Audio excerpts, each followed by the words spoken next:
Howdy, howdy, howdy. So, make myself look a bit more decent.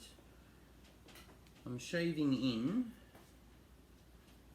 my seam allowance and some fake fur right now. And it's better off using a proper trimmer or a dog clipper even to do this. And you can do this on angled seams, whatever, curved seams. I'll show a basic way, strong.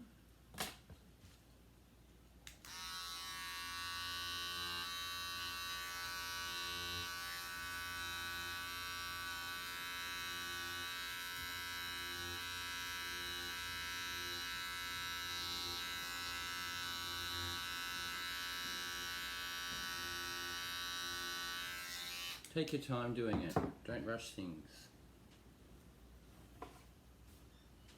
Always take your time.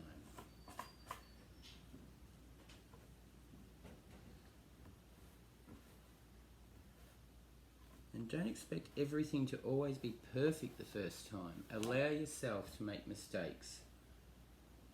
It's okay. Mistakes is how you learn. Seriously, you know. Everybody develops their own feel for something. So your feel for something is going to be so different from somebody else's, and that's so important to nurture.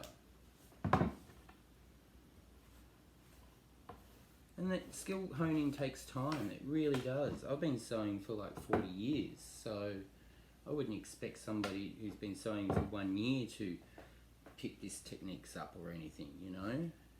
But these are techniques I've learnt from other places, and I want to share them.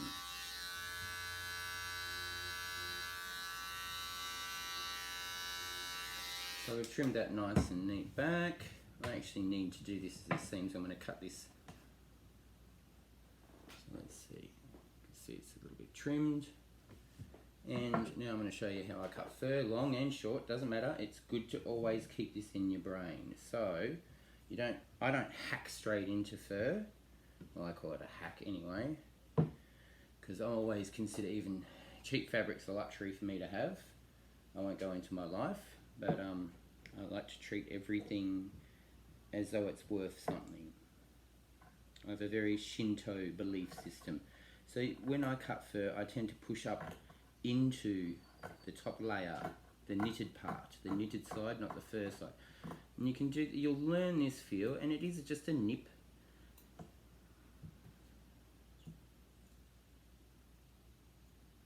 It always goes the way you don't want it to when you're filming. And as you can see, I'm doing a fairly straight line. I haven't even marked anything out. And you just keep pushing the scissors up more towards the underside of the fabric, so you're not cutting down, which cuts the pile of the... Like you're literally going like that when you do that, when you go hack, hack. In some furs you want to keep that nice length, and there's instances where you can baste the actual fur back while you cut and stuff, but that's more expensive furs and actual real fur. But anyway, I won't go into real fur. I'm not into it. I do use it if it's vintage and recycled from a garment. So you can see it's not a straight line, but it's a straight line of the actual fur, and I haven't lost that much. I've got a nice bit left there.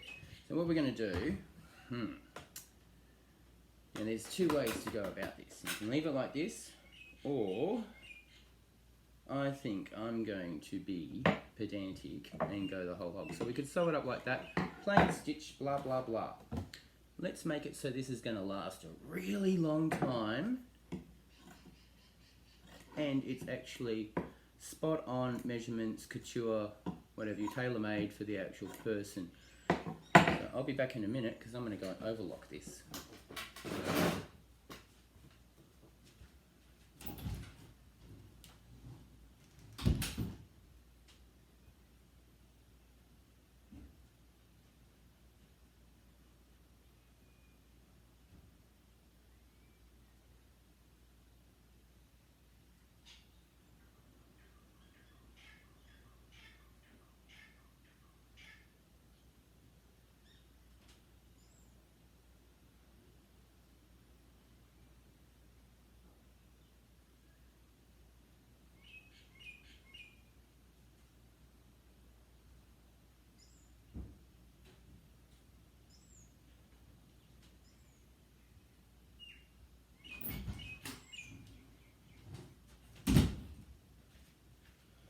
overlocked. So it's nice and neat, and we won't get any more fraying. Now, of course, you can do that side, and you'd have to treat it the same too. You literally do have to be quite good at doing hair, shaving. So let's say I do want to do the seam allowance that side. I take my time and I trim just a couple of millimeters at first, just get it started. Don't go the whole hack. You've got 1.5 centimeters to carve into, and some of these furs can cost hundreds of dollars a meter. So let's treat it with a bit of respect, eh? That's what I think. So if I was going to do this one a small, there we go. I've taken it up to about 12 millimeters. And then you do the same, is overlock it too, to protect that seam even more. Now, why overlocking and why am I going to use a stretch stitch and some bias-like tape? Is because this is a knit fabric. It's a stretch fabric. Let's treat it as such. Don't treat it as a regular fabric. It is a stretch knit fabric with a pile. It's not a woven with a pile. Don't treat it that way. And this is how you'll get the fabric to last the longest. So pedantically clean. Now we're going to just do a straight cut down. And I'm lucky I can just, it's a nice short pile for me to do this.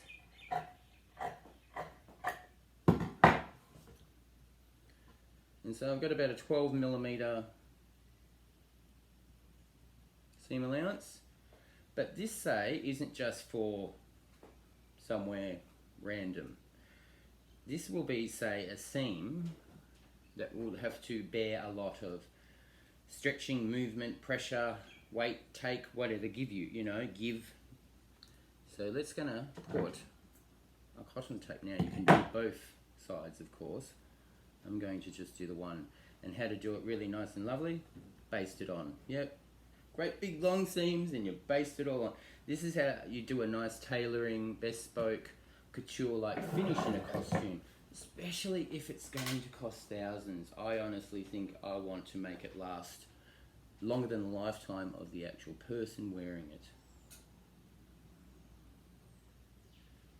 So we've got a 12 millimeter seam allowance, and it is a nice stretchy fake fur.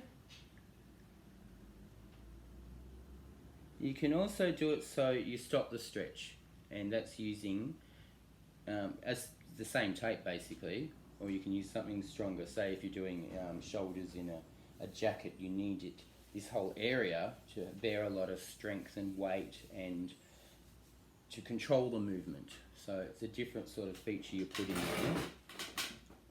So we're going over to stretch stitch, which is 17 on my genomes. Oh, you can use these babies. These are awesome. You get old clips for quilting. They come in all different sizes. Great for vinyls and levers.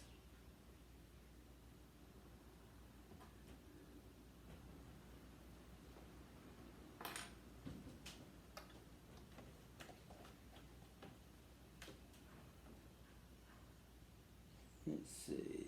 Here's my 1.5. Actually, I'm going to do it at about 11 millimeter.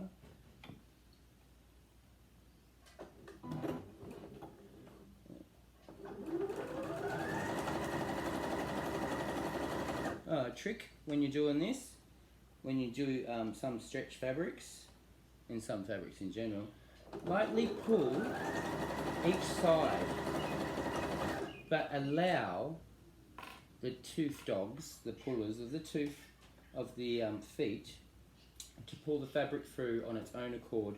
Just lightly stretch the fabric as it's pulled through by the machine.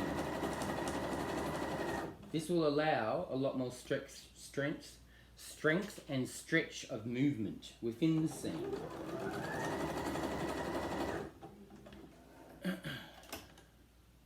And how do we go?